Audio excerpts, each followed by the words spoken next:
5:30. As we have gone through this pandemic, who have you admired? So if anybody wants to jump on that right away, if you have an answer, go ahead. I'll jump.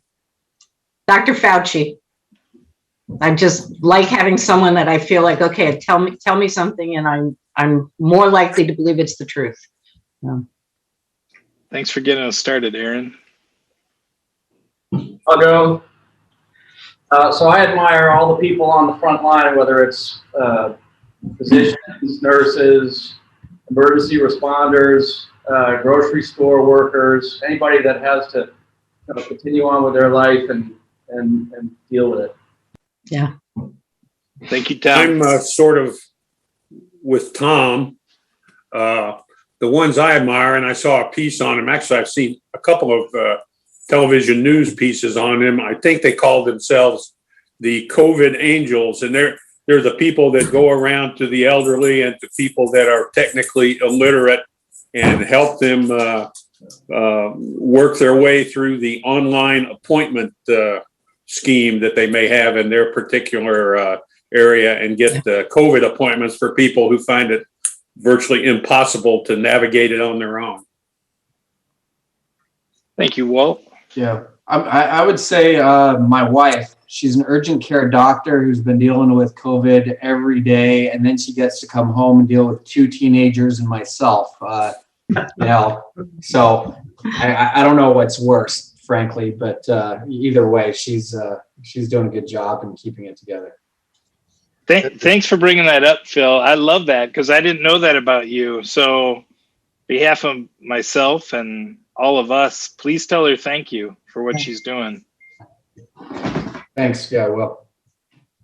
And I'll lean in here and say, I'm going to go with our students, particularly mine here at home, who did a great job. They've had to pivot in a large way. And I think what we've asked for them to learn has been tough. And they've really shown the resiliency of our youth in all aspects. So I'm going to go with the kids. Great point, John. I guess for me, I got to go with Walt and Tom. Just kind of the everyday people out there doing their job, helping people no matter what. Those are the ones I admire. Awesome.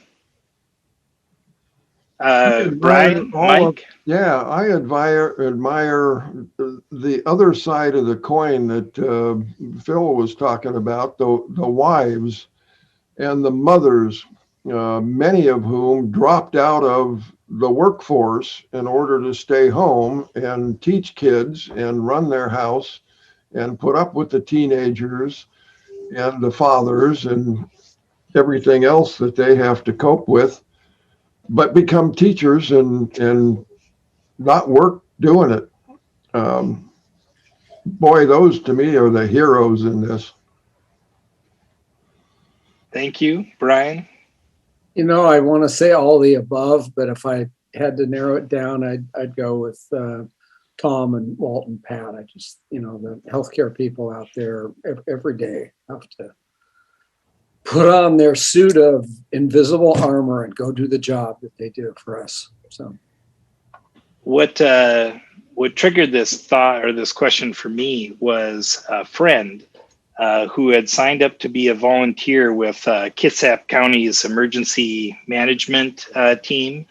And so she went and served yesterday at the quarantine isolation center and served for 8 hours and, brought warm meals to people in their different spots where they're quarantining and did wellness checks on them. And, we have a group of volunteers from our county too, who are doing that for our vaccine clinics and for our testing centers. And, that's just something that I greatly appreciate. People who are part of our community, who are giving up their time, some of them healthcare workers, some of them not healthcare workers, but trying to serve the wider community right now in ways that we truly need. And so wanted to say thank you to all the people that we've mentioned tonight for doing what you're doing for our community and for making it what it is. So thanks for thinking about that question with me. I'd like to move to an approval of minutes now for last month. Does everybody have that in front of them? Have you been able to read them? And if so, would you please, somebody give me a motion to approve the minutes? So moved. All right, Tom, was that you? Yes, sir. All right, who is the second? I'll second. All right, thank you, Aaron. Do we have any discussion on the minutes? All right, hearing none, let's have a vote. All those in favor of accepting the minutes, please say aye. Aye. Any opposed? Nay. All right, the minutes have passed. Second item for us is public comment tonight. And how we like to do this, if you are new with us, is we want to give the public an opportunity to ask, make any statement, not ask a question, but make any statement really that you would like to make to the board. And what we do is we give you 3 minutes, and you can use that 3 minutes in the way that you would like. But do we have anybody who would like to make any public comment tonight? If so, if you just raise your hand or put your name in the question and answer box, we can do it either way. I'm scanning the attendees for any questions or any hands raised or Q&A, and seeing none. All right. We do appreciate all of you who are watching this fine video performance tonight by this great board of ours. We know how entertaining we are, and so we thank you for caring enough for logging on and watching us. At this point then, we would like to move on to item number 4 on our agenda, regional project status reports, and invite Eric Baker from the county to give us an update on what is happening with the Port Gamble project. Okay, let me bring them in.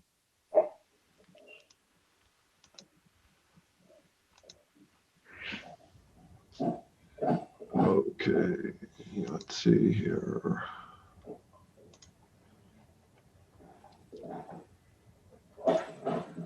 Where'd he go? Where'd he go? There he is. Eric Baker is coming on as a panelist. So he will need to unmute himself and open up his microphone. Hello. Video, and there's Eric. All right. Welcome, Eric. Oh, Eric. Anybody else from your staff or project, Eric? I believe it is just me. Okay, you're on. Excellent. Well, I'm going to share my screen. Oh, can you allow me to share my screen? I promise it's nothing profane. Yes, I can do that. Just a moment.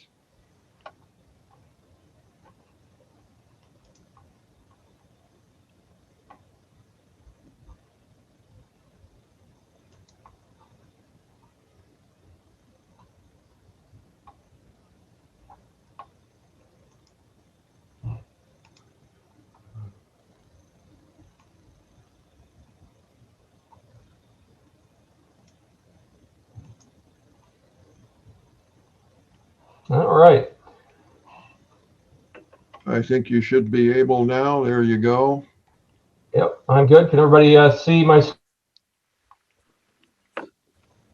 All right. Well, I greatly appreciate your time today, having us here for a quarter 1 2021 update on where we are with the Port Gamble project, but also to discuss a proposal that we've discussed with PFD staff regarding potentially some additional time necessary for a few of the deliverables, but I'll cover that in a moment. Just as a brief reminder of what our project is, it really is in 3 main pieces. The first of which is a mountain biking ride park that's broken into 2 phases. The first phase is located up through here. I realize I'm probably going to start saying things I'm going to say later. So there's the ride park. There is the permitting and design of the first portion of the Sound to Olympics Trail located here in red.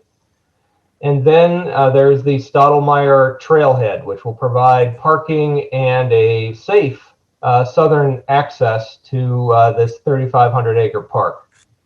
And then the last piece is a master plan for the entirety of the 3,500 acres. This master plan will utilize the anchors of the ride park, the Sound to Olympics Trail, and the Stottlemyre Trailhead in taking a look at the economic feasibility of other recreational opportunities in this park that utilize the ride park, trailheads, and the trail to the best of its ability to see if there's other opportunities that the Public Facilities District may be interested in financing in the future.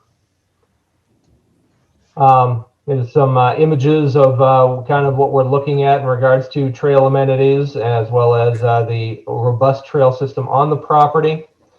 Starting with the ride park, the ride park is broken into two phases, the first of which is 10 miles of trails. These trails are at differing skill levels for differing age brackets. So some are very challenging, some I could ride on. Roughly that component of the project was about $879,000. $500,000 of that was the acquisition of the land, which was acquired previous, and the rest is construction costs on that phase. That phase also includes a training and skills area, which unlike the trails, which are pretty much trails through the woods at differing levels of challenge, this is a more cleared area with pump tracks and other mountain biking training areas where parents can watch their kids learn the basic skills of navigating trails in a safer environment where parents can actually watch. Phase 2 is the 75 stall parking lot, restrooms, and access. That is currently coming together, but that is phase 2. Phase 1, currently all the permits are in process. The map you see here is the trails that are currently being designed and will be constructed hopefully between now and summertime. There may be some additional overlap into the summer months depending on how this moves forward. Phase 2, which again was the parking lot, access road, and restroom facilities, which is intended to be located up in this northeastern corner. We have selected a contractor who is on the job, and most importantly, we've also negotiated an access easement. As you noted from the map I showed you previously, this ride park is in the northwest corner of the park. It's very important to have clear, safe access from State Highway 104 to that element. And the access easement, I guess I'll actually back up here one moment. The access easement will come up from Port Gamble up and through to the ride park. So right now the trailheads you have are located down here and located in some other portions along State Highway 104. This will provide direct access for families to get right to the ride park, spend the day, and then hopefully with tourism dollars, leave money, and then be able to return home. So the steps we've made so far, permits for the first stage with construction coming forward. The contractor selected for design of the parking and other accessory elements, and we negotiated an access easement with the Olympic Property Group. Sound to Olympics Trail. This is a regional trail that's intended to connect Kingston and Bainbridge Island to the Hood Canal Bridge, all going through the Port Gamble Ride Park. As I showed, the area here in red is what is in our current project for permitting and design. Then, of course, this project also includes the Stottlemyre Trailhead, which will be 25 to 30 parking stalls, trailhead, kiosks, cultural acknowledgements of our native tribes, etc. So again, this is the second portion. The status of it is we have a consultant selected, and more excitingly, The money that was provided, roughly around $700,000 from the Public Facilities District, has already allowed us to leverage $2 million towards the construction of this trail. As we talked about in our proposal, that the money that the PFD not only will produce an end result, but is an excellent seed and leverage money for other opportunities. So again, just over the course of the last year, we have taken that 700,000 and turned it into 2 million. Unfortunately, there is a $3 million cost to just that red section I showed before. We are looking at other funding sources as well, but that could be coming up in the future, something that we ask for maybe an additional stage of funding from the Public Facilities District to complete that and help us design the remainder of the Sound to Olympics Trail. But again, the key component of this, $700,000 is turned into 2 million in just a little bit over a year, and we thank the PFD for giving us that opportunity. And then for the Stottlemyre Trailhead, we have a contractor selected, and they're in the process of doing site reconnaissance, and we also expect that that will be constructed coming up this year. The last piece is the master plan, which is, this isn't the master plan, this is a illustration of what a master plan could look like. Basically what it is, it's kind of a overarching plan for the entirety of the 3,500 acres. There's going to be visioning and public outreach in the development of this plan. Probably most importantly to the Public Facilities District is the economic feasibility of what we want to do on this property beyond what we've already been funded for, Ride Park, Stottlemyre Trailhead, Sound to Olympics Trail. This will develop a preferred alternative. Some opportunities that may be out there is campgrounds, environmental learning centers, adventure parks, a number of things that are very low disturbance to the conservation properties of this property, that work very well with the trail and other elements. But again, this is an open-ended conversation that will be going on with the public. The first meeting is coming up on March 16th, which is the kickoff. And then plans are only as good as how are you going to implement it. This master plan will include an implementation plan on whatever we are looking to move forward with, how we are going to go about funding, designing, and constructing over time. So it's a very exciting opportunity to build upon the projects that the PFD has already funded for, has already provided funding. And we might be knocking on your door with some other exciting opportunities once that is completed. There is a schedule shift. When we first proposed this, we had an aggressive schedule getting us to all of those elements completed by the end of 2021. That was prior to COVID-19, which has had a number of impacts on our volunteer availability. We have had some revenue uncertainty, which fortunately has largely been clarified now. But largely what it's been is it's been redirected staffing. This redirected staffing, I'll use myself as an example. I've spent the last year working on all things COVID, from the public health response to applying $20 million of CARES funding to our small business community, our fire districts, our schools, etc. It really has been an all hands on deck affair for a lot of folks in the county, including myself. That unfortunately has distracted us from a number of other efforts, including this very, very important parks project. The maximum shift that you'll see in your packet is 1 year. So instead of December 2021, we're looking at December 2022. But one thing I do want to highlight is there's no budget implication to this. We're not asking for more money. The project isn't costing more money. It just is needing an additional year to be completed. This is probably very hard to read, but also is in your packet, but is illustrative of that shift.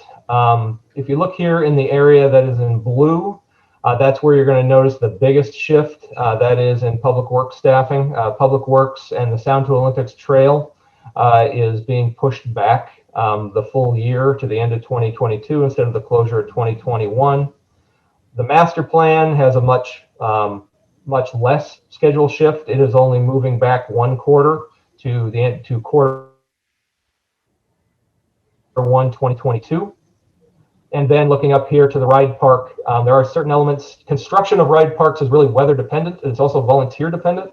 Our volunteers tend to like to be on the trails in the summer months, so they really like to do the work in the spring and fall. And then also the soils are a lot more movable at certain times of the year, not as packed. So it's a lot easier if they operate in certain times. You'll see here in the ride park, we're asking for an additional 2 quarters or 6 months to complete that. So hopefully the ride park and all of its elements will be up and running by Q2 of 2022. I've said a lot of words. Again, the primary thing is we are making progress. We have contractors on board. We have a very robust public process starting with the master plan. We've leveraged a substantial amount of money with more leveraging to come, which again has been incredibly helpful for the Public Facilities District to have been those kind of entry-level funders. And then that we are looking for up to a year extension on our existing interlocal agreement, that if the PFD board finds acceptable, we would begin putting together a boilerplate ILA amendment to cover this and, well, predominantly this change.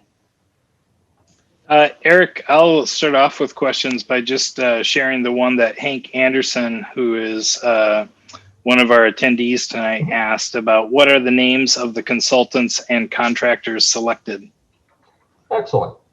Well, we have one overarching project management consultant, and that is OAC Services, Inc. They, I guess, probably the most high-profile project that maybe not, they did the oversight and development of the Dunes Park over in Point Defiance, that whole area just north of Point Ruston. That was one of theirs. They're doing the project management oversight. The Sound to Olympics Regional Trail, Public Works has just selected a contractor. Unfortunately, I can't divulge the name of that one because they're still in contract negotiations. And if contract negotiations don't go well, we may be going on to another contractor. But we have one selected, and that information will be available here probably in the next week. And then for the master plan, we're using Fisher Boma. Fisher Boma is the contractor who did the feasibility study for the entirety of the Sound to Olympics trail through this area. So they are very, very knowledgeable about the topography and all the other elements of this park, which is a great leg up in discussing what the future of the park may be. And then lastly, the development of phase 2 of the ride park. Phase 2 again was the parking lots, restrooms, and access road, and the Stottlemyre trailhead is SCA, which is a not local organization, but they're a regional organization with a lot of experience doing ride park parking areas, including Duthie Hills, which is our kind of the thing we're holding up as what we want to achieve as our ride park, Duthie Hills being the ride park located in Issaquah. So, thank you very much. Rest of the board, what questions do you have for Eric? Eric, thank you for that. I have a question about just usage in general and you know, what 2020 looked like. Did COVID have an impact? Are numbers still trending upwards? And then do you have any insights on, you know, whether or not riders or walkers, hikers are coming from, you know, outside the county? Just any kind of insight there would be appreciated. I think one thing that there's a number of things that we've learned from the COVID crisis is that people are appreciating their outdoor spaces more than ever before. I don't know if anybody has noted in their Facebook and Instagram feeds that almost any vacation people took during a big chunk of 2020 was in some public park, national park, or other outdoor space. People have been cooped up throughout COVID and desperately wanted to get out into our open spaces, and we have found probably our highest attendees, whether they be local, regional, pretty much ever in all of our parks. Port Gamble, of course, was very well used before. We don't have specific numbers, but we assume that a big chunk of that it was doubled. Our other heritage parks saw increases even larger than that. Again, this is a 3,500 acre park. You would assume you'd be able to walk, I don't know, a mile without running into people. But there are certain components of this trail system that pretty much look like you're at Green Lake. Incredibly popular park. These amenities that we're proposing here and any future amenities is not just going to make this an open space, but is going to make this a recreation area for Kitsap County, which is going to draw people, not just our community members, but it's going to draw people from all over. And if we can just get a few of those individuals who are driving to the Olympic Peninsula to stop on the way and enjoy our beautiful opportunities, is going to be a huge boon for the tourism community and tourism economy in Kitsap. Eric, there is another question here that was typed by one of our attendees who is also our construction consultant, who you'll be working with going forward, Shannon Thompson, asking the question of when will there be a schedule posted for the project? We have there will be 3 components. The first of which will be the master plan, and there will be a scope and schedule that takes us from the beginning to adoption. Now that we have the contractor on board and our permits very close to being approved for the trails, you should be seeing that in the next 2 weeks as well. If anybody has any specific questions prior to seeing that about when certain things are going to occur, please contact me. I am available all day and most of the time all night. So please email me at your earliest possibility. So the more information will be available probably in the next month on all of these components. But for right now, the updated exhibit that you see here is pretty close to what we see as our best estimate on when things will be accomplished between now and the completion of each of these portions of the project. Mike, I see your hand there. Yes, I wanted to ask Eric, do you have a regular meeting schedule for your planning group in the form of a status report monthly or progress report?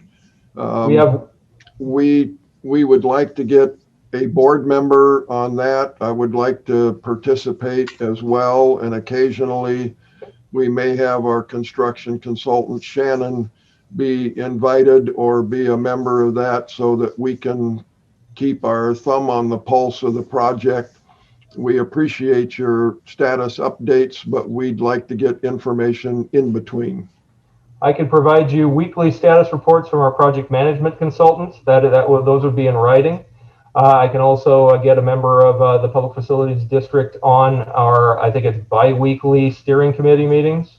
That committee currently is made up of members of the conservation community, members of the recreation community, members of the park staff, myself, and all our members of our consultant team working through various elements. So let me get the schedule of that, and whichever PFD member would like to attend, or we can make those available. In the Northern District, that would probably be Pat Hatchell, which would be the local representative that should be invited to those meetings, and myself. Okay.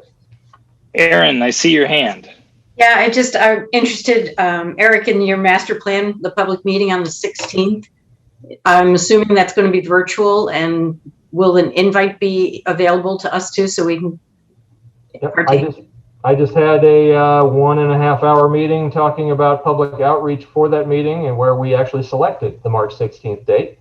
So there will be a website as well as broad notification across the community.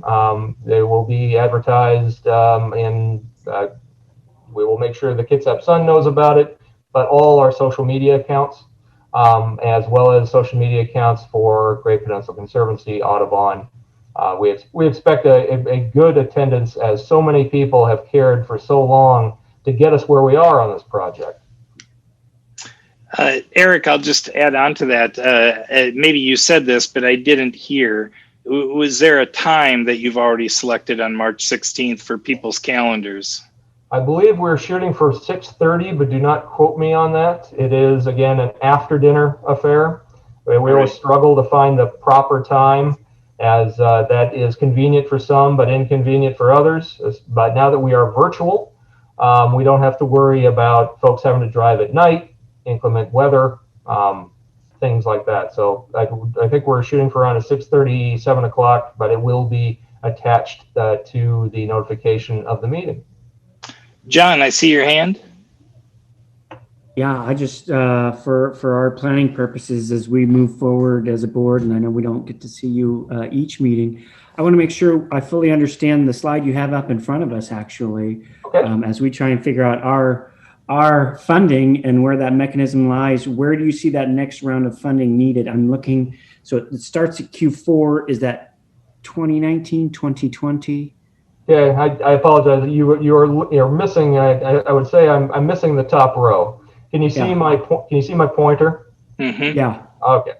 So what we got here is this is Q1, Q4 2020, Q1, Q4 2021, Q1, Q4 2022, 23 and beyond is the big empty void here.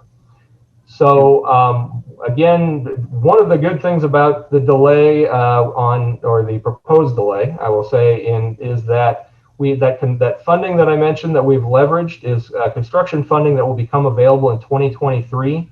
Permitting and design gets old really fast, and construction estimates the numbers change really fast.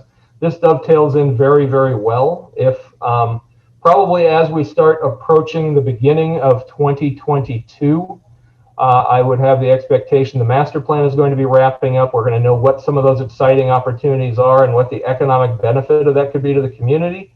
So I would say at this point, we're very, very pleased with the contributions of the PFD right now. And we would hope to leverage all the goodwill we generate between now and then to an additional ask. And I guess I probably would say the beginning of 2022. And to clarify even just a little bit further, the shift in the 2 quarters, is that already represented in this chart, or Yes. we need to? Okay. This is the updated version. It's in your packet and is what would be represented. Thank you. So yes. Brian, I see your hand. Yeah, thank you. Eric, back in 2018, 2019, when we were doing the project presentations and review process, Cole Medina of the Kitsap Community Foundation, its then CEO, obviously it was a big part of the presentations and made representations that the Kitsap Community Foundation had some lead or primary role in this project. We haven't really seen Cole, and I know he's actually moved on to Walla Walla now, and haven't heard any references since then to the Community Foundation. So can you just comment on their role, if any, at this point in the project? When they were pushing, they were a huge component in putting together, I guess, the Fellowship of the Ring, I'll call it, that with all the folks that came together to put together our proposal. They were wishing to be a member of to be the project management consultant. We were clear with them the whole time that we are a public agency. There is no sole sourcing, even to a nonprofit. That everything has to be competitively bid. Unfortunately, and it was one of the hardest calls I ever had to make, the Community Foundation did not come out as the best candidate. That was OAC, and they're much larger, much more substantive experience in all the moving pieces. So at that point, the Community Foundation kind of is now a project partner as it comes to the master plan. That's pretty much where their role is at this time. Again, it was one of those very awkward scenarios where we assumed that we were going to be able to do some kind of sole sourcing, but this is public dollars. Public dollars means that everything has to be fairly bid. And the selection committee, unfortunately, did not pick Cole's group. That being said, who we did bring on is, again, very, very well qualified, has done this in multiple projects all across the country, or all across the region. But yes, unfortunately, the Community Foundation is no longer the lead on this, and now it is me and the Parks Department, which I know is as disappointing for you guys as it probably is for me. I have no judgment one way or the other. I was just curious that somebody who had been a big part of the face of the project hasn't been the face of the project for a while. So I was just looking for a clarification. Yes. And thanks. There's a little inside baseball on what I just described. Again, we really appreciate everything Cole did, as well as Connie Record, who was also another big component of putting it together. It is one of those things where public dollars have very careful strings, and I assume the Public Facilities District would have wanted to make sure we did all the necessary procurement, and we did in spades. Great, thank you. Are there any other questions from the board? I don't see any hands. Good. Eric, I was just wanting to make a comment. For the land acknowledgement, would that be for the Port Gamble Sklallam tribe, or who would that be for? The land acknowledgement in regards to signage and things of that nature? Correct. You had mentioned that in your presentation. Oh, yes. There will be discussions of multiple tribal influences on this property, the Squamish and Port Gamble Sklallam in particular. Largely what we're talking about is educational and cultural kiosks explaining some of the history of the area.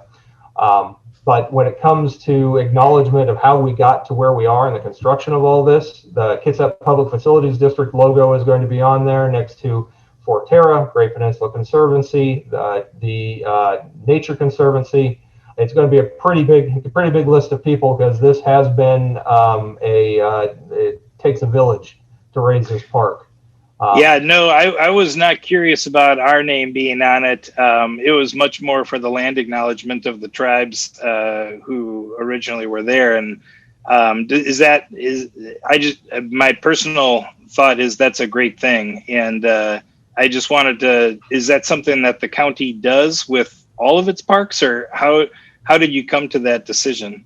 Due to the fact that the Port Gamble Bay is such a linchpin of all of this, we want to acknowledge the cultural influences of this area in particular, especially as both Squamish and the Port Gamble Sklallam are also key partners who got us where we are in the acquisition of this park. I think this is probably one of those properties where we're able to clearly show some of the connections between our local tribes and our topography prior to colonization. Thanks. So it will have to be carefully crafted, as at times the tribes have differing histories for the exact same area, and how to go about illustrating that can be a challenge. But I know that both tribes are very willing to work to that kind of language. Thank you for answering that. Any final question that any board member has? All right, Eric, thank you so much for that presentation. We appreciate your time. Not a problem. I will send over the last couple weeks' weekly status reports immediately, and I will make sure that an invitation is extended to you folks to appear on the steering committee. Excellent. Right. Thanks, everybody. Thank you, Eric. Stay safe and sane. Pat, I will just ask you the quick question here with all of us. Are you interested in serving as that liaison for that project? Yes, I am. Excellent. All right, thank you.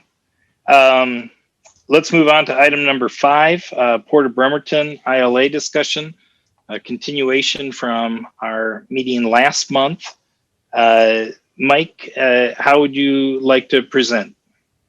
I've invited the attendees from the port ahead of time this time to try to make a smooth transition here. So if you want to unmute and to release your videos, that's Ann, Stacy,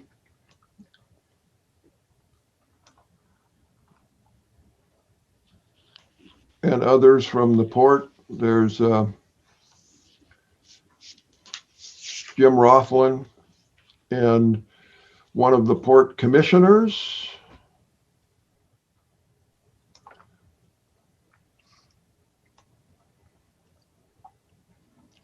And they can participate, but the key, I think, is, let me bring up the share of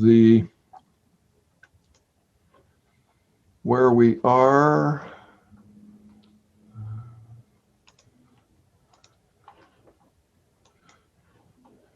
Let me scroll down a little here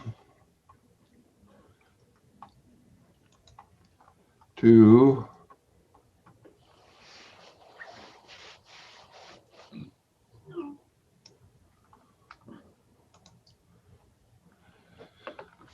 the ILA and scroll down to the pertinent paragraphs relating to the manner and timing of payment. The key thing is, well, that still says 5 years. That's not the latest one, I'm afraid. So let me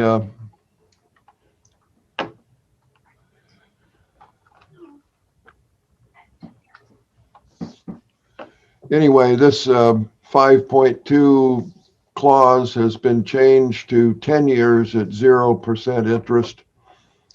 And that was one of the key discussions. The correct one has been sent out to the board. I don't know if all of you had a chance to review that. Mike, let me interrupt here for a second and just tell you, I know it can get nerve-wracking when you don't have the right document when you put it up. Just take a moment, find that right document so that there isn't another delay, and we can all see the correct document together and make sure that our discussion is based on that. All right, just a moment and I will have that up for you. Well, Mike's looking for that. I have a question, Darren. One of the things Eric asked for was an extension on the ILA. Is that something we were supposed to talk about, or is that automatic? Great question. I did not hear that we needed to do that tonight. Brian, do you have any information to that respect? I think you said something about a boilerplate amendment to the ILA. I don't have a quick answer to that. I know we gave, every ILA has kind of like a schedule, milestone events. And I think in all of them, we've realized there's going to be slippage, particularly because of 2020 and COVID. So I will take it upon myself to look at the schedule and see if it's something that needs a formal amendment or whether it was billed as like an estimate, in which case I think we can just treat it as such. Aaron, my memory is that it was a move from the end of 2021 to the end of 2022. And if that's the case, I guess I was thinking of it at some point along the way here in 2021, we'll have to push it out. Okay, great. I also had a question on the term periodic payments over 10 years at 0% interest. Are we meaning annual payments or are we talking about monthly payments? What's the period that we're talking about over 10 years? How is it basically a draw as necessary as requested? You know, or do we make those decisions if we're going to pay it quarterly? I just don't know what periodic payments over 10 years means. I don't know if that means an annual payment, quarterly payment. That has not been defined. And that's something that we will work out with the port. Okay. And if there is a specific direction that the board would like to do, we can discuss that. But here's the correct part of that process for payment, where it does specify the periodic payments over 10 years at 0% interest on an annual basis until paid. So there is an implication that this would be done annually. Okay. If it's more desirable for us to do it on a monthly basis, it can be set up on a recurring payment so that it happens automatically. The other part that's in here in 5.2, where it states the port may submit payment requests to the district upon completion of several tasks in Exhibit B, or may wait until the completion of all of the tasks. When submitting a request for payment, the port shall notify the district of a completion and submit a request with an accounting of invoices. And then at its sole discretion, the port district may pay the port in a lump sum if otherwise unallocated funds are available, or in the periodic payments as specified. Everybody see that clearly in 5.2?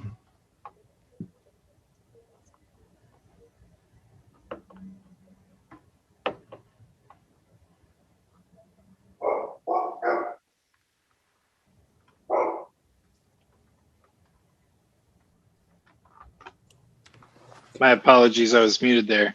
Is there any other sort of presentation with this that you wanted to do, or should we simply ask questions at this point?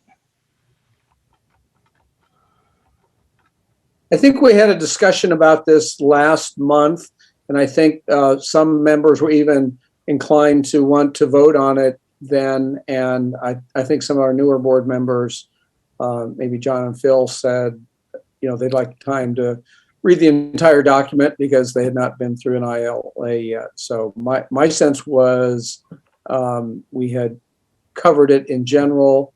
That issue of 5.2 payments had been discussed, and the board had kind of come to a consensus on that. But otherwise, we were going to pause till this meeting in the event that there were other questions. I do have a few more questions, but are there other board members who have questions that you would like to ask? I think I have a quick question, and it's trying to understand this 5.2. I had in my notes ahead of time because it talks about when submitting a request for payment, but yet I know last month we had talked about this second bullet point where possibly the port went out and bonded themselves and we paid the payments over the course of 10 years. That's correct. Yeah. Okay. So how would that work if they're submitting requests for payment, if they're already going out and bonding that themselves? The request for payment is an alternative. As far as I'm concerned, our plan is to pay it back over 10 years as scheduled. And here is what's sharing on your screen now is the schedule for the various activities through a period of last December up through the early part of 2022, where the final event center design is complete. So the activities that they're doing are going to cover a period of slightly more than a year to completion, and there may be some invoices presented to us to consider if there was an ability to pay that. Otherwise, we would be paying the annual amount. Let's call it an annual amount. So, John, if you don't mind, I might be able to answer that question, how I interpret that. So what this means is our expenses are going to come out a lot quicker, obviously, than what we're going to get reimbursed.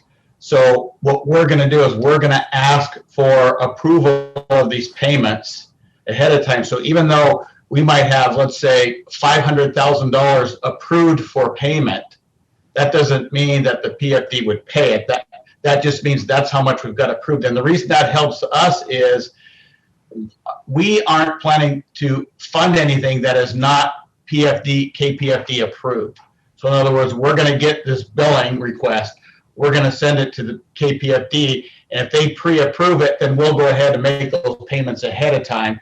But the payments actually from you would just be that annual payment over 10 years.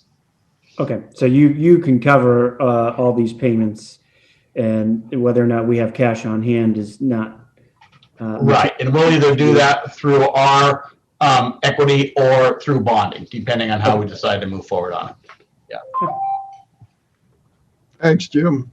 Yeah, but would it make more sense then to replace the word periodic with annual? I mean, whatever works best through your funding capacity would work for us. So, and I think we use that language intentionally to give us some options as well. Other questions? so my guess would be the funding, if it's $160,000 a year or whatever the number is, once that funding happens, once the SILE is approved, and once you've funded $160,000 worth of projects for 2021, then that would end the funding until the following year, would be my guess.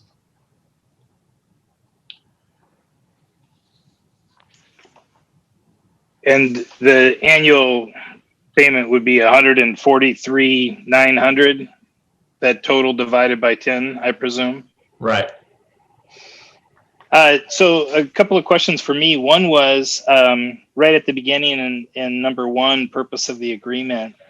The second and third line says to begin design and construction documents for the public portions of the project. But when we look at that schedule at the back, those two numbers, that is not just for the public portion, correct? That is for portions that will be used by Circuit of the Northwest as well. That is parking, that is the entire master plan. Is it not for the design fee and the construction document fee? I'm going to kind of answer that, Mike. If Brian's around, he could probably answer it better than I could. It's my understanding the process is that some of these things overlap, that what's used for the public is also used for the private. I don't know if anything is specific to the private. Is Brian in the audience there, Mike? Yeah, Yeah, he is here. he is. Okay. Would you like me to bring him on? I think he would be best to answer that question so that we get it correct. Brian, would you speak to, not Brian Nielsen, but Brian Lawler, or are you speaking to Brian Nielsen? Brian Nielsen. Okay, gotcha. And all, just so you know, I'm dealing with my kids have apparently burned something and I've got 10 fire alarms going off. So I'm going to be running in and out. I am listening to everything everyone's saying, but that's why I keep disappearing. So I'll be back. All right, just one moment. There's Brian.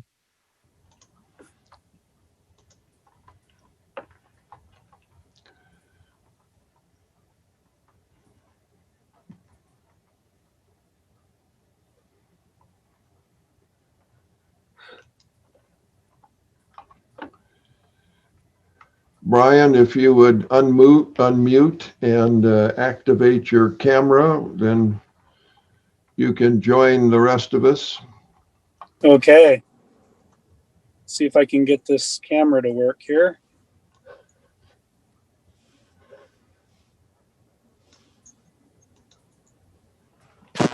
Yeah, can you hear me now? Yeah, we can hear you, Brian. We can hear you. We don't see you yet.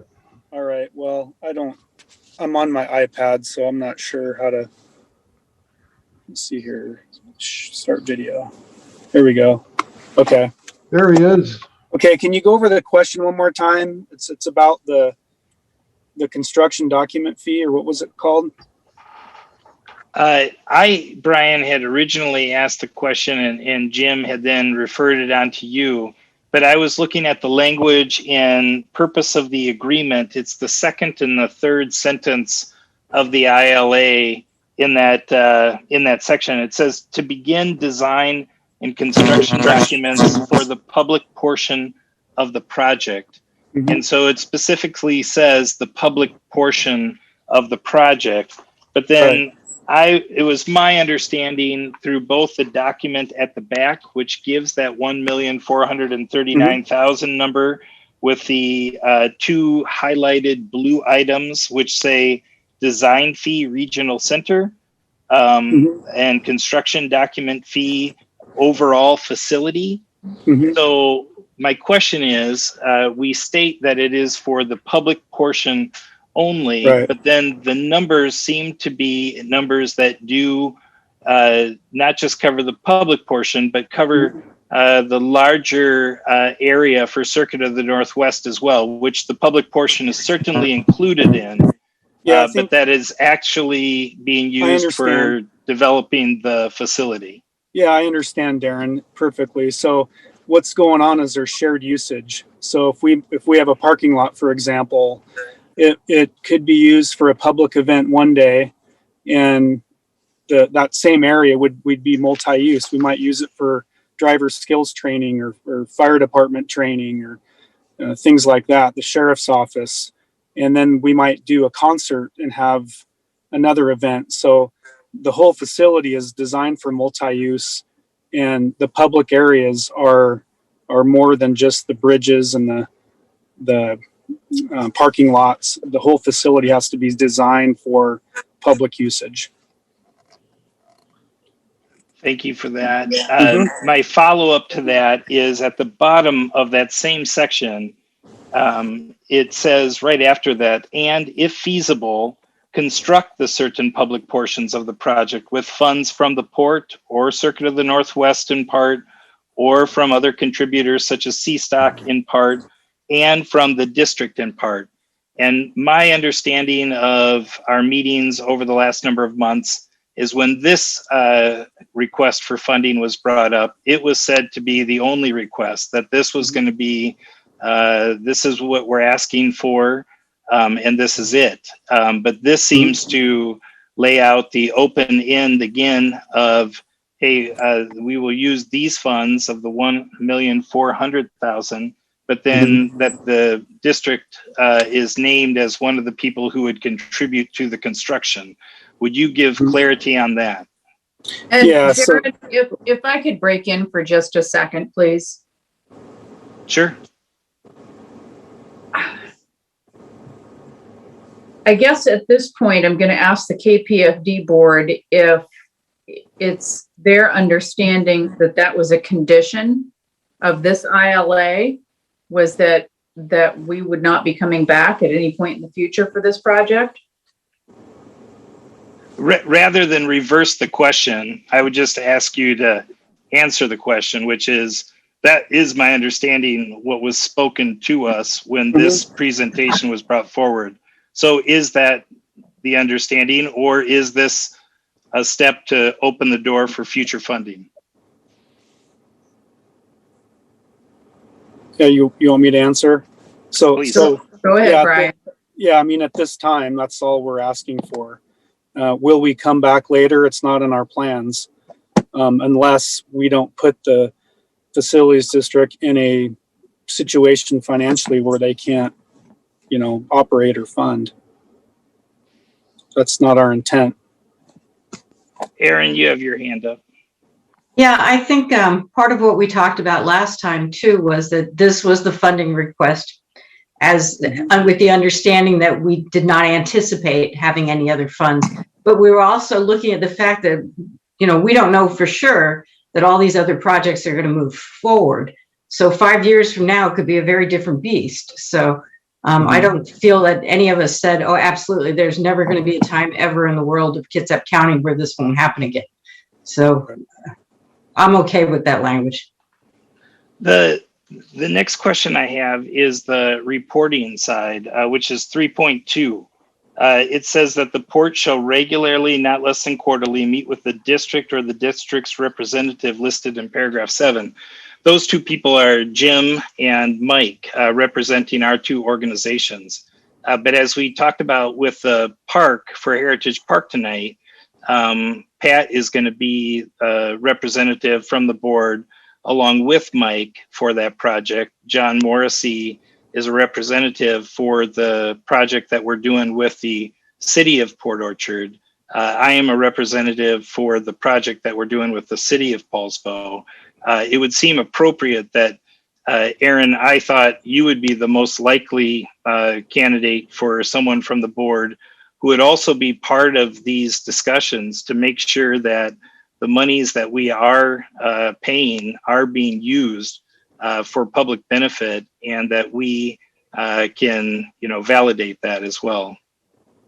Yeah, I have no problem with that. I think, can we massage this language just to say not limited to just Mike Walton, that it could be the representative from the board? Does that seem like a good addition for both parties? It's fine for me, and I think that once we get to the point where there's construction involved, Shannon and his group would be participants, but they could also be available for some of the initial meetings and review of documents and the progress reports and status that's going on. So he should be considered as a candidate for that group as well. And if I can add, this is generic language that we have in the other ILAs, and I don't think it was meant to be exclusionary. It was meant to be like a minimum threshold, that there would be these occasional quarterly meetings, and Mike would be the main point of contact. So do you think just leave it as is? Yeah, it's at the board's discretion. I think if you leave it as is, you can deal with it as you dealt with Eric Baker a while ago, which is, hey, do you have any objection if somebody else shows up? And the answer was no. Or bring who you want to bring to the meetings. That's the spirit I offer it in too. I was not trying to ask that Aaron would be named as one of the parties, but that we would have the same kind of oversight as a board with this project as we do with other ones, rather than just have it be a meeting that happens with Mike and Jim on a regular basis, but that Erin, if she would be willing, would be involved with it. And then my last concern is just how does the public, for attachment A, it says the creation and administration of the design for all portions of the C&W Port project, which the public will have access and use of upon completion. How will the public access these public facilities that they are paying for?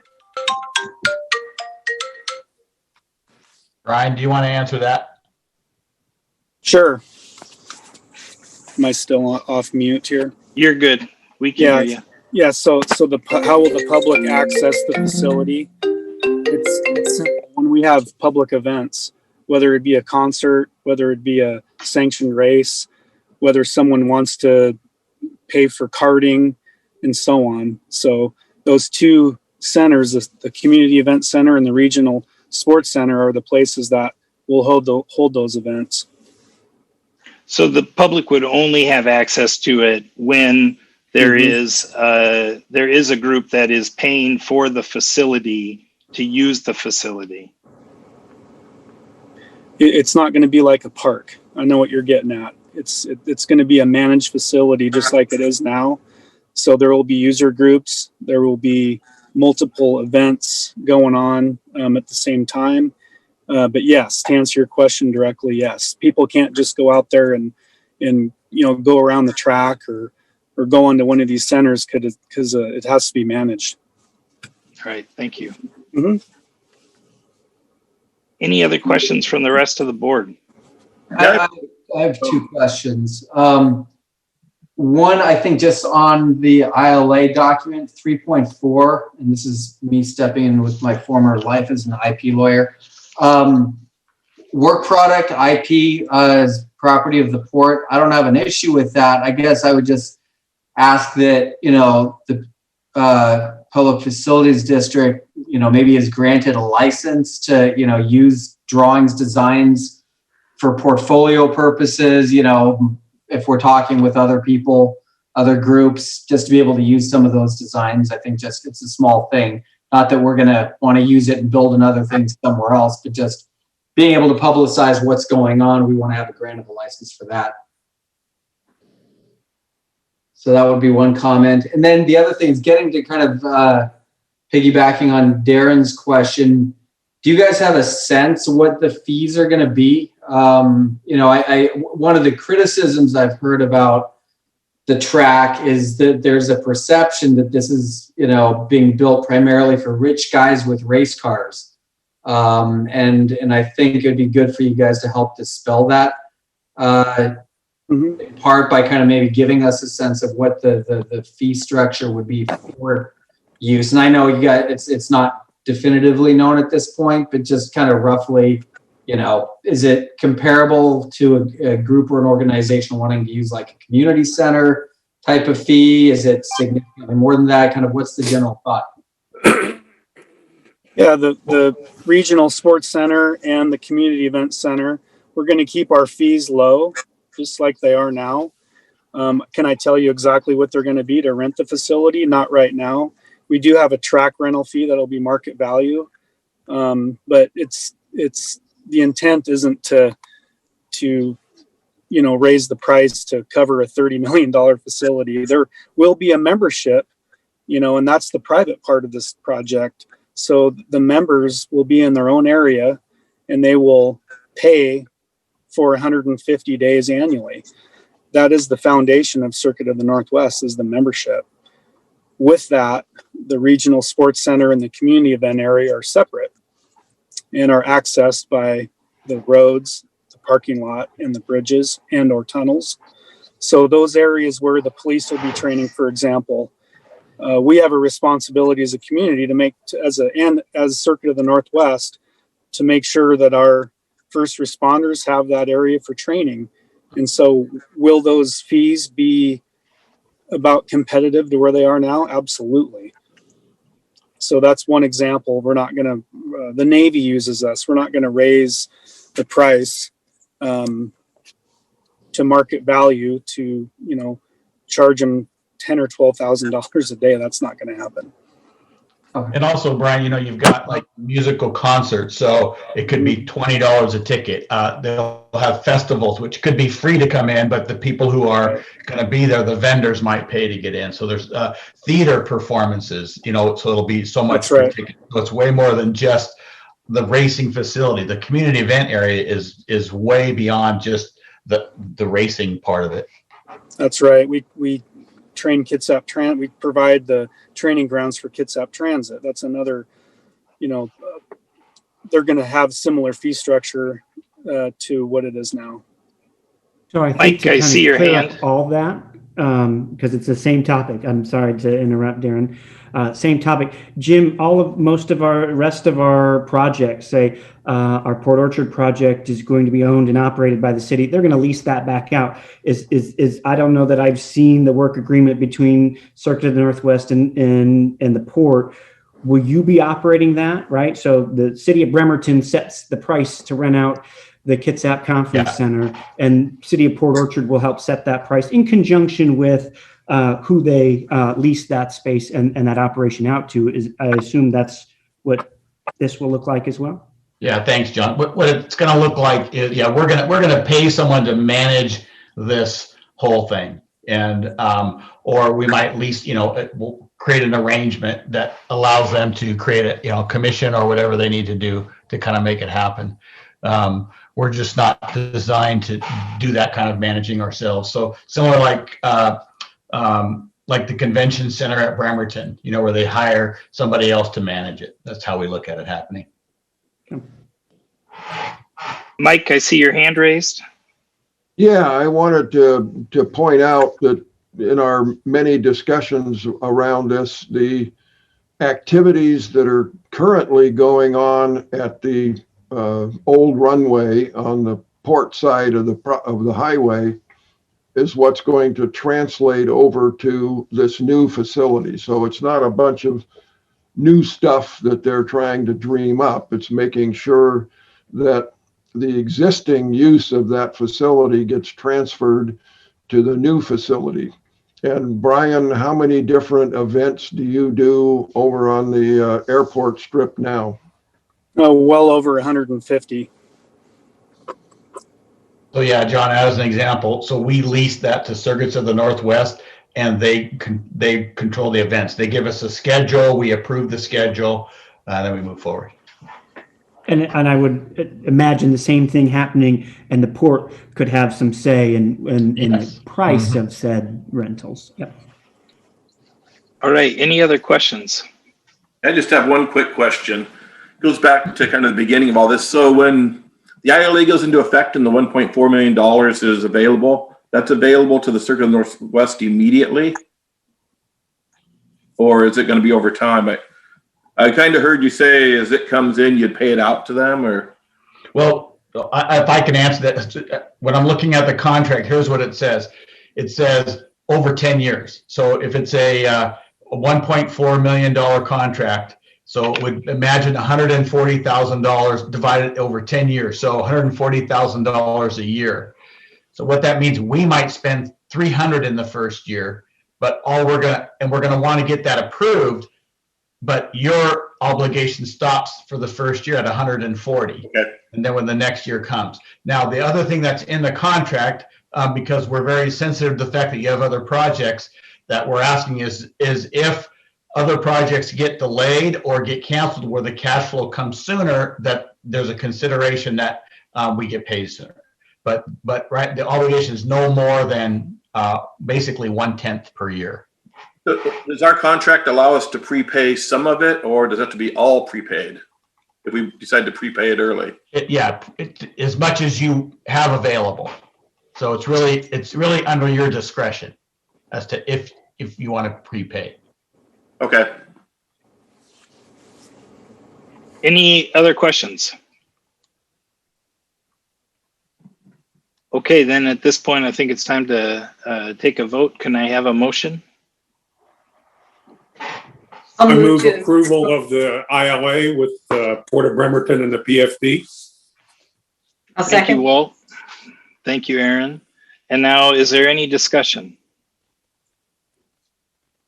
Like I said before, I guess I would just like to have in the ILA that, the facilities district has a license to use whatever design documents just for portfolio purposes. Is it possible to have that agreed upon verbally here as we do this, and have that an understanding that will be switched? Brian, is that something that we can do legally? Brian Lawler, thank you, Brian Nielsen, but Brian Lawler. Yeah, I think we could just do a short. Brian Nielsen's way cheaper. Sorry.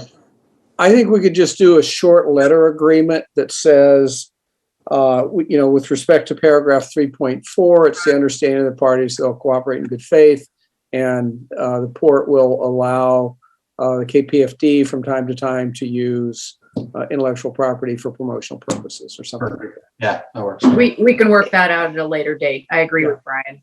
Yeah. So, Ann, I was Thank just you, kind Ann. of thinking, once it becomes property of the port, isn't it kind of public property anyway, that they have the ability to? Well, there comes the question of the public records request, correct? Exactly. Yeah. So I'm sure we can work that out at a later date. Brian Lawler again, or Ann, for remembering the first agreement, the first ILA we had. I even remember that the language was maybe reversed in that, where this very clause was that the public facilities district was the owner of it rather than the port. And I'm not suggesting that we're trying to switch that now. I'm just trying to go off of Phil's question and say, I think that had been addressed the first time. I'm not remembering that. I think just the genesis of this type of provision in general has been that the the KPFD just serves as a funder, and it was never going to have a secondary role of taking over a project and then having that fight like, well, who owns the drawings, who owns this or that? So Thank you. Thank you. All right. Any other discussion? I will just say, as a part of my voice, we'll take the vote. But Point of order. Point of order. Yes. Darren, I know that you have done this in the past, and I've done some checking on this. And if at this point you're going to express your personal opinion about this, you need to step away from the chair and have Pat or Walt assume the chair on a temporary basis so that you as an individual can express your opinion rather than expressing it as a chair. That's in the Robert's Rules of Order. 100%. But as a part of the discussion on a motion, I can speak to that. Can I not? Yes, you can. I don't know what that. Good enough. So I will. I didn't aside. want to, and I waited till the end because I don't want to speak to this first, and to let everybody else have their say first. So I will step away from the role of chair and pass it on to my vice chair, that is Pat. And can I be recognized to share my thoughts? Yes. Thank you. So for me, the problem with the project from the beginning has been that we started with Circuit of the Northwest. When we found out that we can't give money to the Circuit of the Northwest, the Port of Bremerton was brought in as the public entity. The rationale for why we would give public monies to this project was that we would build a STEM center that would serve different school districts. When that wasn't going to happen, then it became another way that the public was going to be served by having law enforcement and having fire be able to use the facility. When we found out that that couldn't be done, then it became C-Stock and other events. It seems to me that there has been a constant movement of why this would be funded with public monies. And that is why my objection has been that it has always seemed like we are funding a racetrack, that's what we're doing, and that we are using a number of different rationales along the way that continue to change to justify that. And so that is what I wanted to say. And Pat, could I assume the role of chair again? Yeah, absolutely. Thank you. Mike, I see your hand. Yeah, the comment that I wanted to make in regard to that, yes, I don't disagree that there has been a shifting of the focus, but to me, from the very beginning, the whole principle of this was that there are, as Brian had indicated, that there's over 100 different activities of public nature that have been going on at the other, quote, racetrack, the airport property. And that's been going on, Brian, for what, 30 years or 40 years that your family's been doing this. And yes, it's been a moving target, if you will, to try and find the rationale that works best. But the whole point was to find a way to move all of that activity that is public related as much as it was drag racing or track racing to the new facility so that we wouldn't lose that public capability for those agencies and those nonprofit corporations. Yeah, that is correct. We have over 150 dates, public access. We do still plan on having a STEM involvement, STEM lab, application STEM lab. Will that be funded by the public? No, because that's not RCW compatible. So I guess for this, I'm kind of confused. I thought we'd already voted to award the money, and this was just Right. just the ILA. I thought the money was already a done deal from last meeting, correct? Yes. From 2 meetings ago, I 2 meetings believe. ago. And this meeting is just to approve whether we like the ILA or not whether we want to give them money. That's correct. Tom? I was just going to say what Pat just said. Thank you. All right. With that, let's have a vote. All those in favor say aye. I, Any opposed say nay. Nay. The motion passes. Let's move on to item number 6 on our business tonight.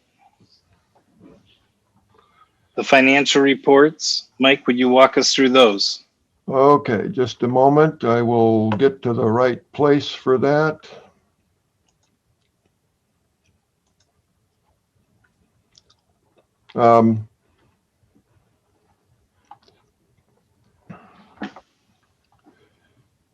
By the way, in the packets, one of the things that I wanted to point out that I have sent out to you before is this Gantt chart where I try to indicate based on the information provided to me by the projects where the start dates are and the projected end dates are, so that we have some idea of the expenditures of the money and over what period of time and how that all fits. So I wanted to bring that to your attention. That is available at any time you want to ask me about that. I'm up. Mike, does that now need to be updated for the approximately 12-month slippage we just heard about for the Port Campbell project? As a matter of fact, I'd updated that from the information provided to me prior to the meeting by Eric. And so that version that is available there and I can send out to you is updated for that. Thank you. But Mike, I think it would be helpful to see that on a regular basis, whether it's weekly or monthly. I'm easy. Yeah, I have updated it and sent it out a couple of different times. And as I do, I try to point out where that's been updated. My apologies. I thought the information available, I will pull that up now.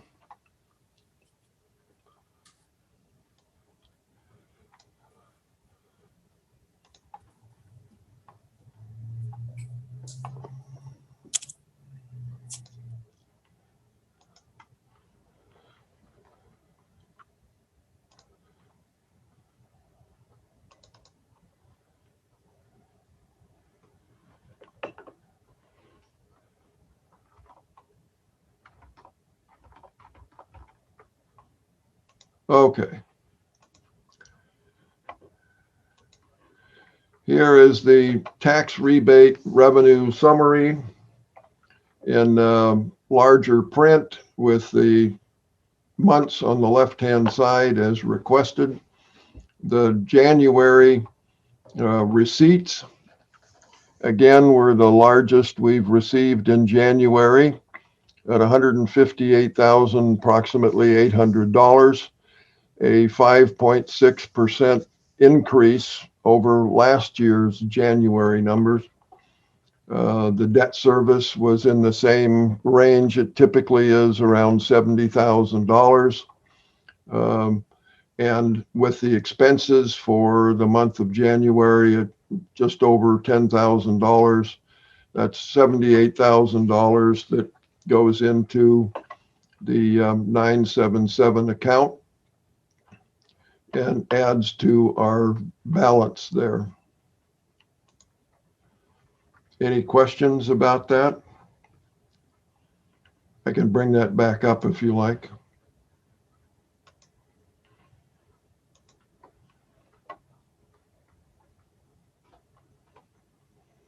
So we're still looking at just the the 3 months in the second quarter of last year were the only months that were down as a result of COVID-19 effects.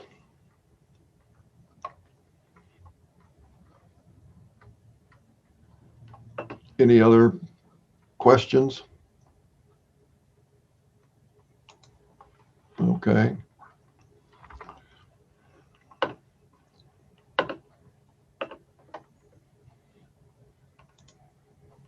Mike, would you put the blanket voucher 6B up for us? Okay. Do you want to look at any of the financials? Oh, yes, I apologize. I apologize. My mistake. No problem.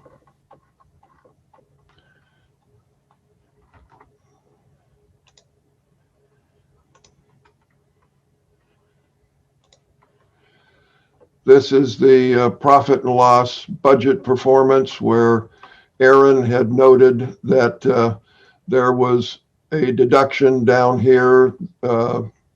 Actually, it was in 5419 for professional services that skewed the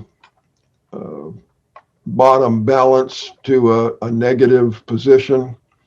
What doesn't show on here is earlier this month, I transferred to the 968 account, which is our operations budget.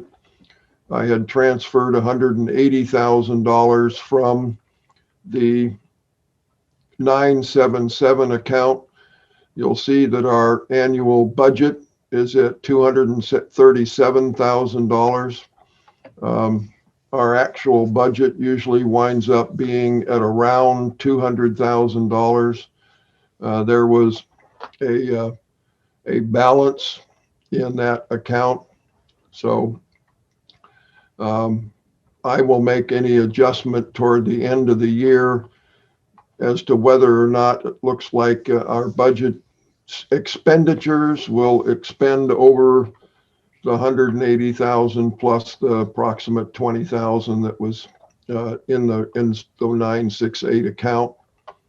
So you'll see that come down. This is the annual budget. The actuals will show up in the left-hand column, and this will show a year-to-date number, an accumulation of the number of months that have gone by, and a comparison against the budgeted amount per month. Mike, you mentioned the monies that we were questioning last time. What was the outcome with that? I did send out some information to the board. Basically, this was a matter of timing and an error on the part of the accountant. What she had been doing since the beginning part of the year, when we had the last expenses from the phase 2 expenditures on the Port of Bremerton, on that last phase, there was a total of about $179,000 or $173,000 that was paid back in February. And she had, because there's some confusion about this 5419 professional services, we stick a lot of things in there because that's the only number that we can use for that in the county accounting system. And she backs that out and puts it appropriately in the 977 account where it belongs, and not in this budgeted number. So she had forgotten to back that out on that particular report. So it showed up where it's not supposed to, and she's put it in the proper place, and now this is a clean sheet without that entry in it.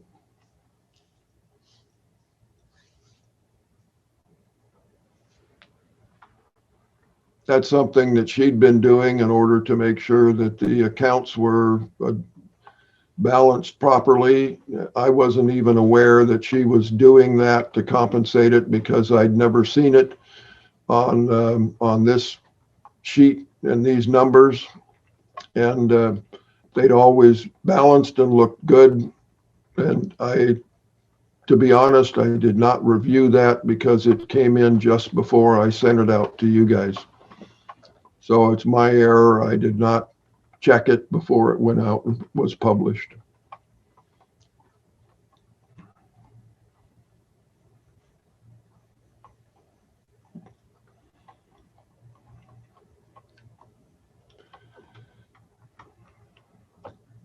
The other accounts, this is the 286 fund, which is the fund that accounts for the outstanding bond balances. 968 is the operations fund, as I explained. 977 is our capital or holding fund. And that is now at almost $3.7 million. And as I mentioned, there's $180,000 that will come out of this total in order to provide the funding for the 968 account. The other sheets are different representations. This is the revenue and expense by fund on a more oversight basis. And this is the detail that covers everything that goes in and out of the various categories that we report, I report to the county, because all of this is done through county processing. And these funds, the 286, 968, and 977 funds are all county funds, and that's where our money resides when we're not giving it to somebody else. Mike, yeah, when we get our periodic visits from the state auditor, yes, do they look at any of this stuff, or are they looking for compliance with RCWs and broader policies, those kinds of things? They do both. They do not do a full financial audit, but they primarily actually look at the transactions that occur through the county, because that's really where all the records are. These reports are a summarization of all of the transactions that are in the pages and pages of reports that we get from the county. So they do the processing. We don't, other than making the requests to have checks cut.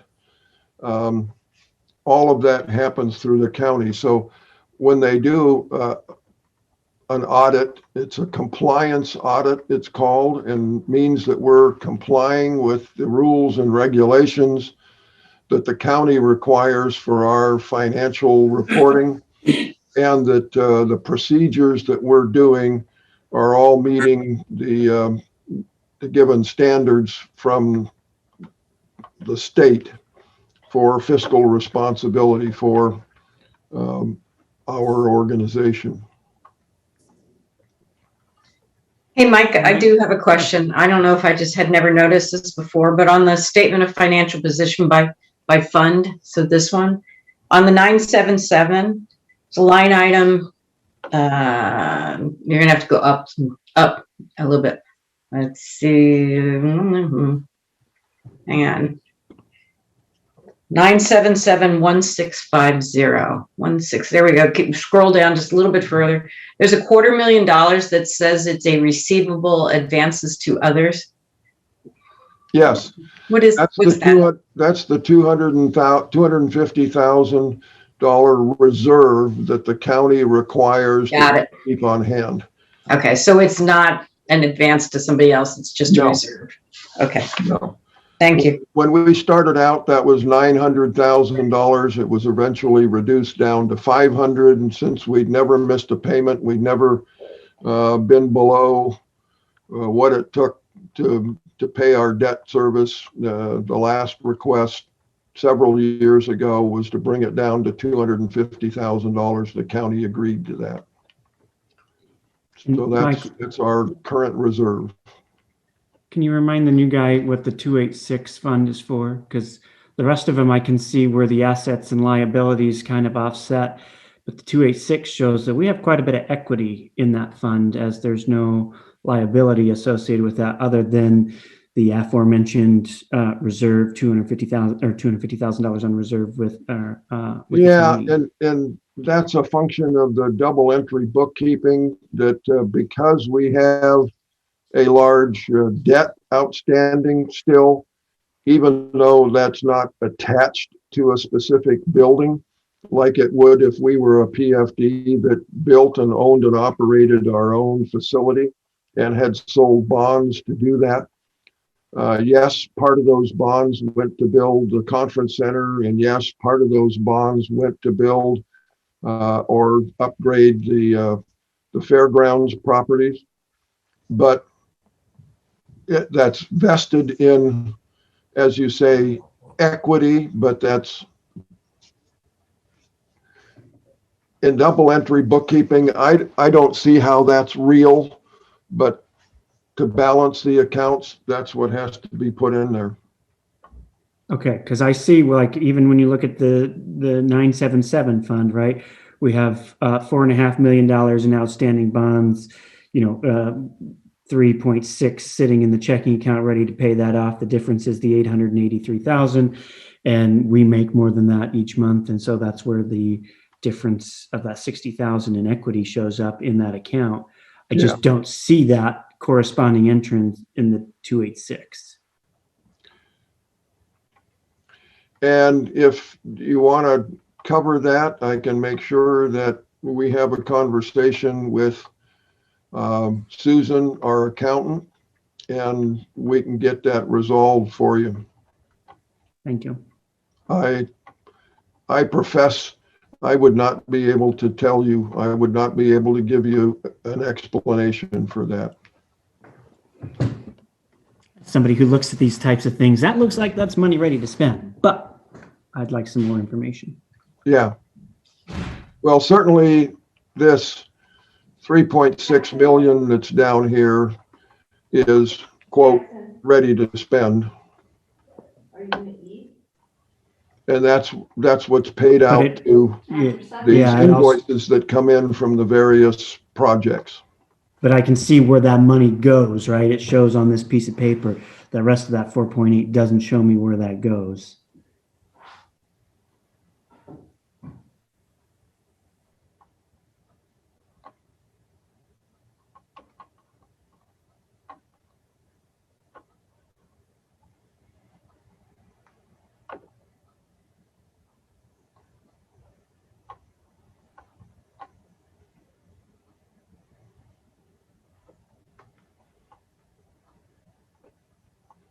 Well, down here on this report, it shows the Paulsbo invoices and the expenditures that have gone out there.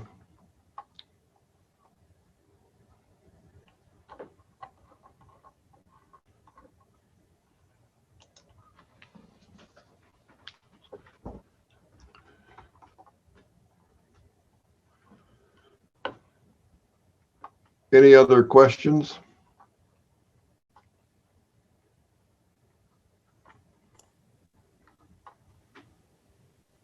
All right, thank you, Mike. Let's go on to that blanket voucher, if you'll put that up. Yes, sir. For item 6B.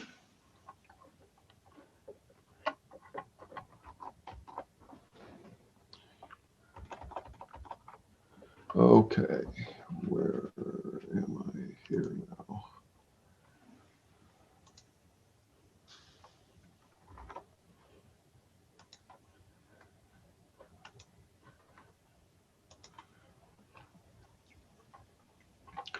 This is for the expenses for our operations. We have legal expenses, bookkeeping, My office and other related expenses are Comcast, which is internet and telephone, and the recording expenses for the stuff that BCAT does. We'll start now to see expenses to come in from Barker Creek. So we'll have our full complement of contracted services that will be on a recurring basis. Total is $5,030.13. Can I have a motion to pay the blanket voucher? So made. Thank you, John. A second? Second. Thank you, Phil. Any discussion? All right, all those in favor say aye. Aye. Any opposed say nay. All right, we have approved the blanket voucher. On that, Mike, would you put up, go ahead and put up that blanket voucher again, if you will. Just a matter of information and a quick discussion. You'll notice that our electronic signatures were already on that document before we voted. This is something that when Mike creates it, he only has to create it once. Do any of you take exception to having your name up there before it is approved? It seems like when we do an electronic signature that we understand, that when we give vote to something, when we give voice to something as a board, that's when that carries weight. Before that, it doesn't. So for me, it's not an issue, but we wanted to make sure that we discussed it and that all 7 of us were aware of that and that that was something that we were okay with. So can I have any discussion on that you want, or can you just with an acknowledgement say that you understand that and you're okay with it? That seems fine to me. I'm good with it. I'm good. I'm fine. Pat, you're good? Thank you. Okay, thank you. I appreciate that. It does make for less work for me to prepare these and pass them on, because I do have to turn them around and submit them to the county for approval so that I can get checks cut. Thank you. All right, now number 6C, the Port Orchard invoice. All right.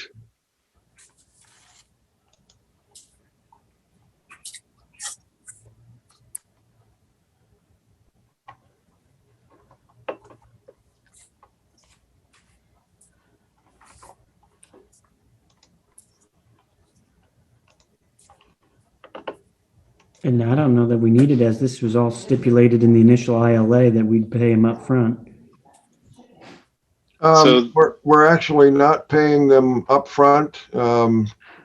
What you don't see behind this blanket voucher, and if you want that in the future, I can add more detail behind this. These are 3 invoices for October, November, and December. They've already been paid by Port Orchard, and we are reimbursing them after the fact. John, any follow-up on that? No, I was just making a point that I think they didn't take the upfront payment as was outlined in the initial ILA. So I was just trying to save Mike some time, but yeah, I think I don't know if they've still spent even up to 200,000, but this should get us close. Yeah. All right. Then can I have a motion for this amount, 137,000? So I'll maybe. move for payment. So I'll hear John as a first and Aaron as a second. And then is there any discussion on this motion? All right, hearing none, let's vote. All those in favor say aye. Aye. Any opposed say nay. Okay, motion carries. The second item for 6C, the county that we heard tonight, the Port Gamble Heritage Park invoice for $29,000. 943. Mike, would you put that up?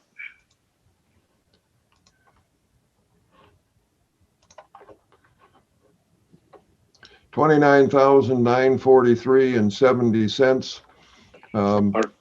And there's, I've broken this out because some of that was done at the end of last year, $26,417, and the first $3,500 was January 2021 work. All right. Can I have a motion to pay this invoice? I'll make a motion to pay the invoice. Thank you, Pat. Can I have a Is it- second? I'll second. All right. Thank you, Aaron. Any discussion? This says Port Orchard. Is it Port Orchard or Port Gamble? It's Port Gamble is what it's supposed to be, correct, Mike? We just passed the Port Orchard one. Yeah, that's what I thought. Thank you for noticing that, Walt. Yeah. It's just down in the top line there under vendor. It says Port Orchard instead of Port Gamble. Yep. I believe you are correct. So, Mike, will you please confirm that this is 2 invoices for Port Gamble, one in 2020 and one in 2021?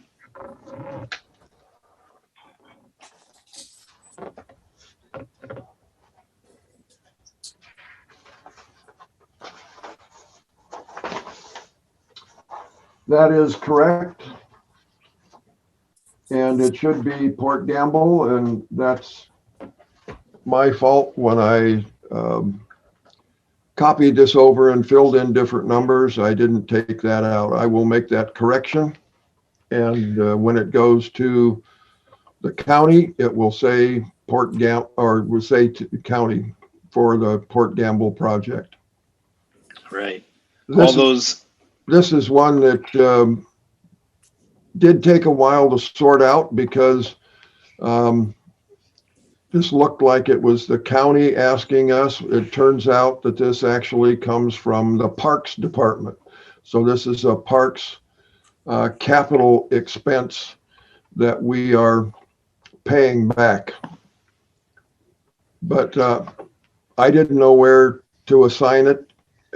Eric couldn't give me a number. I had to dig down into the county staff levels in order to figure out who this was actually going to. All right. So with that explanation, all those in favor say aye for the approval of this amount for the Port Gamble Heritage Park. Aye. Aye. Any opposed, say nay. Motion carries. Voucher approved. Invoices approved. Number 7 in our agenda is the ED activity report and the regional facility reports. I will direct you to read those and make yourself aware of the happenings there. And then at this point, we'll move on to item number 8, which is our executive session. And the board will be going into executive session as authorized by RCW 42.30.110 to evaluate the performance of a public employee. The executive session will end in 30 minutes, which we will say is 7:45 for our purposes. So we will return at that time and extend it if we need to, but for 30 minutes, we will be going into executive session. At this point in time, I direct all the board members that you should have received a separate Zoom link from John Morrissey, and that we will be going on to that Zoom link. Mike will be staying here and keeping the meeting open so that we can return and continue any business if need be. But we will all be exiting this Zoom session and leaving it, and then going on to the one that John sent out. Are there any questions with that? All right, we'll see you all soon. Keep the stake in the ground so you have the ability to come back. Thank you.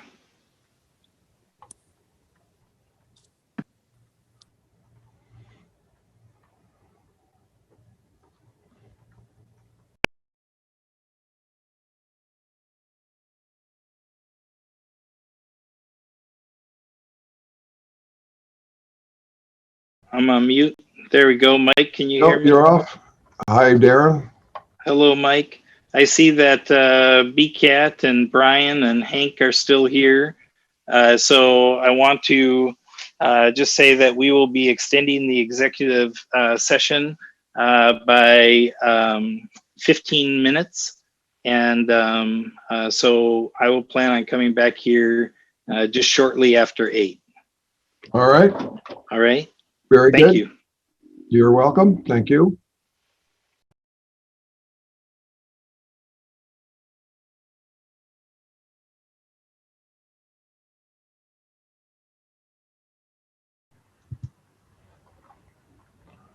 All right. Hank and Brian, thank you for waiting for us.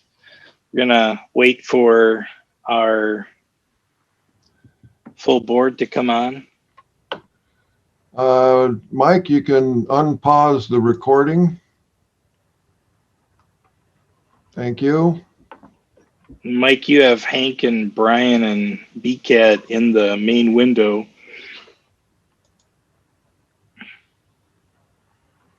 At least on my screen, they are not shown as attendees anymore. They're now on the main screen. No, I still show them as attendees. I'm not sure that Brian is there. Mike is recording for BCAT. I talked to Hank and he's still there. All right. But they show as attendees, not panelists. You don't see them on your screen right in front of, if you put it on the view all, where you see everybody's face. I have it on gallery view and I see just the 7 of you and myself. I don't see Brian Lawler yet. All right. Must be some glitch. But I see what you're seeing, but then if I click on participants, they are shown to be attendees.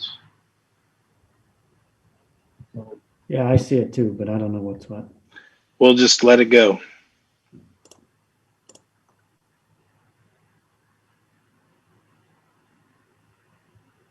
Here's Brian. There's Brian. All right. So all we're doing is coming back from our executive session, and that's the end of our meeting for tonight. So at this point, our meeting is adjourned. At 8:32. All right. All right. Have a good night, everybody. Night. Night. Thank you all for your patience and your diligence in getting her done. Yeah, thank you for your patience, Hank and Walt.